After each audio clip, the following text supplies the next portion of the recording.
Magandang araw mga boss at welcome back sa Boss AR Motorcycle and Car Review.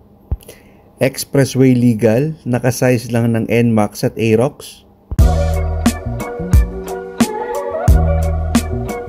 Bago tayo magsimula, pakihit naman ang subscribe button para ma-notify kayo sa mga upcoming videos. Ito ay sikat na sikat sa ibang bansa, lalong-lalo na sa UK. Ito ang Zontes 400M. Under siya ng Bristol. Ang Zontes 400M ay merong engine displacement na 400cc, single cylinder, 4-stroke, liquid cooled ang kanyang cooling system kaya reliable ito for long distance ride. Ang makina nito ay merong maximum power output na 38 horsepower at maximum torque na 40 Nm, mated with CVT transmission. Bagay na bagay ito sa mga short rider na naghahanap ng expressway legal dahil meron lamang itong size na kapareha ng NMAX or Aerox. At maswerte nga tayo dahil sa ibang bansa, inilabas lamang ito as 350cc. Pero dito sa Pilipinas, dahil para makasabay sa mga expressway legal na sasakyan, ginawa nilang 400cc. Pagdating naman sa kanyang looks, napaka-futuristic ng kanyang design.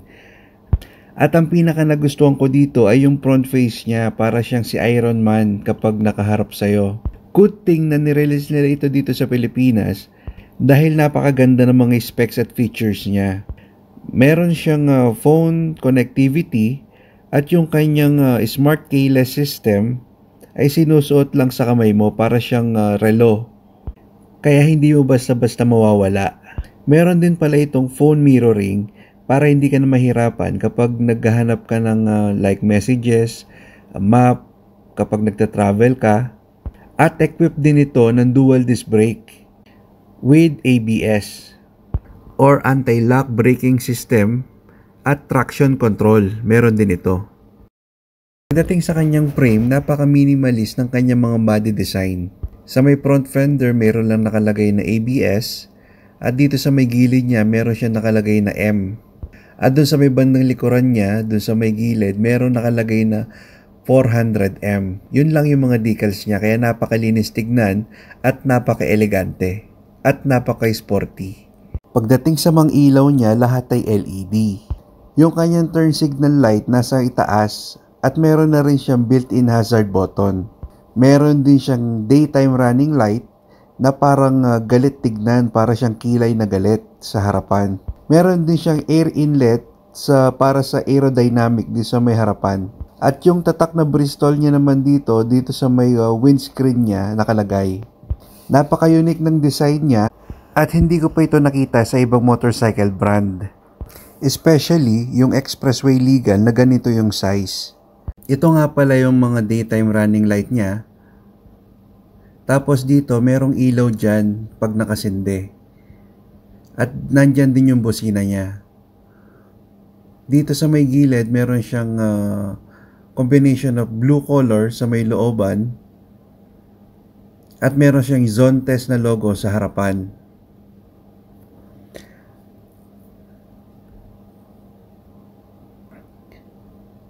Yung kanyang front fender, dalawa din yung kulay. Meron siyang matte black at silver accent dito sa may gilid. At may reflector din siya. Yung gulong nito ay size 15 pala. With the front tire size na 120 by 70, rim 15. Meron din pala itong front suspension telescopic fork na napakakapal. Talagang napakatibay tignan. Meron din siyang rear grab bar na napakatulis tignan at napakaangas tignan. At sa may likod, meron tayong dual shock rear suspension. Ang ganda din ng design ng kanyang taillight. Lahat LED din yung nasa likod. Pati yung dun sa may plate light niya, napakaganda ng design. Pati yung pipe niya, nag-complement dun sa design ng scooter. Napakalapad din ang kanyang upuan, kaya komportableng sakyan, lalong-lalo na kapag may angkas ka.